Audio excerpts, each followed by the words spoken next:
কোনো রকম নিরাপত্তা ছাড়াই টাঙ্গন নদীতে চলছে নৌকা বিহার। প্রশাসন থেকে কোনো অনুমতি আছে কিনা তাদের নৌকা বিহার করানোর জন্য জানা নেই কারো। আবার ওই নৌকা বিহার করে শীত মৌসুমে যথেষ্ট মজা উপভোগ করছেন নানা বয়সের মানুষজন। অনেকের কাছে ওই নৌকা বিহার যেন কাশ্মীরের ডাল লেকের কথা মনে করায়। যাই হোক, কোনো বিপদ হলে তার দায় কে নেবে জানা নেই কারো। তবুও চলছে প্রতিদিন এ ধরনের নৌকা বিহার।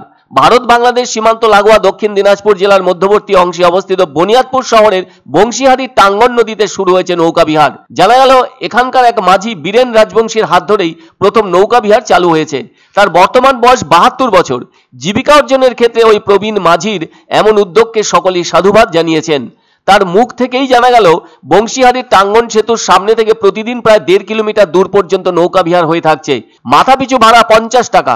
এই নদীর দুপারের প্রাকৃতিক শোভা উপভোগ করে থাকেন নৌকার যাত্রীরা। এবছর স্বাধীনতা দিবসের মুহূর্তকে উজ্জ্বল করে রাখতে প্রথম নৌকা বিহার চালু করেন প্রবীণ মাঝি বীরেন রাজবংশী। তার কাছ থেকেই জানা গেল এই নৌকা চালনার দায়িত্বের আগে তিনি ছিলেন পেশায় একজন কাঠমিস্ত্রি। ওনার সন্তান সন্ততি থাকলেও তারা তাকে দেখেন না বলে অনুযোগের সঙ্গে জানালেন ওই বৃদ্ধ মাঝি বীরেন রাজবংশী। অথচ আগে তো ওই কাঠমিস্ত্রির কাজ করে গোটা সংসারটাই চালাতেন তিনি, আর এখন তো তার যথেষ্ট বয়স হয়েছে বলে জানালেন। ফলে ওই কাঠের কাজ আর করতে পারেন না। সেজন্য বার্ধক্য ভাতার কিছু টাকা জমিয়ে আবার অন্যের কাছ থেকে ধার করে মোট 80,000 টাকা জোগাড়ও করেন। ওই টাকা দিয়েই এই যন্ত্রচালিত একটি নৌকা বানিয়েছেন বলে জানালেন ওই প্রবীণ সূত্রধর। এই কাজ করেই স্বামী স্ত্রীর পেটের ভাত জোগাড় হচ্ছে বলে জানান তিনি। তবে এখন তো শীতের সময়, শীতকালে বনভোজনের উদ্দেশ্যেও অনেকে বিভিন্ন জায়গা থেকে এসে বনভোজন করে থাকেন এখানে। সেই কারণেই ওই প্রবীণ নৌকা চালক বীরেন রাজবংশীর একটু ডাল ভাত জোগাড় হচ্ছে, আর এতেই খুশিও থাকছেন তিনি।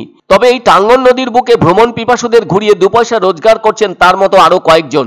এই নৌকা বিহারের আনন্দ নিতে আসেন অনেকেই, কেননা যারা আসেন আনন্দ নিতে তারাও যান্ত্রিক জীবন থেকে কিছু সময়ের জন্য মুক্তির স্বাদ পেতে প্রকৃতির কোলে এভাবেই নিজেদেরকে সঁপে দিয়ে থাকেন। তবে ওই বীরেন বাবুর মতো এখন আরো কেউ এসেছেন নৌকা বিহারের কাজে। এখন তো শান্ত চেহারা টাঙ্গন নদীর, তাই মানুষজন আসছেন আর নৌকা বিহারের আনন্দ নিচ্ছেন।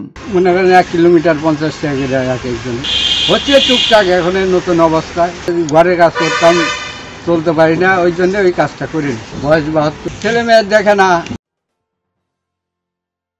ধামাকা ধামাকা ধামাকা, সানরাইজ মার্বেলের নতুন শোরুম শীঘ্রই আসতে চলেছে জলপাইগুড়ি গৌরীয় মঠের পাশে নতুন করলা সেতুর কাছে।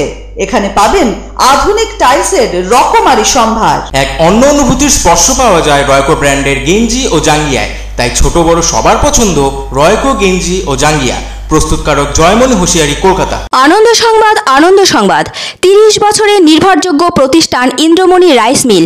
আমাদের কয়েকটি জনপ্রিয় ব্র্যান্ড হলো তাজ, বরলি, খুশি ইত্যাদি। আমাদের factory outlet CG trading company, Dinbazar, axis ব্যাংকের পাশে, জলপাইগুড়ি। এখানে সুলভ মূল্যে গুণগত মানের সব ধরনের চাল পাওয়া যায়। Phone number 9547029475। পছন্দসই সেরা খাবার খেতে হলে সোজা চলে আসুন রুচিসম্মত আধুনিক মানের রেস্টুরেন্ট রাজদরবারে। কেননা এখানেই আপনারা পাবেন ভোজনের রাজকীয় অনুভূতি। শুধু পুজোর সময়ই নয়, সারা বছরই রকমারি খাবার সরবরাহ করাই এই রেস্টুরেন্টের আভিজাত্য। আমাদের ঠিকানা রাজদরবার, রাহুতবাড়ি, বাবুপাড়া, জলপাইগুড়ি।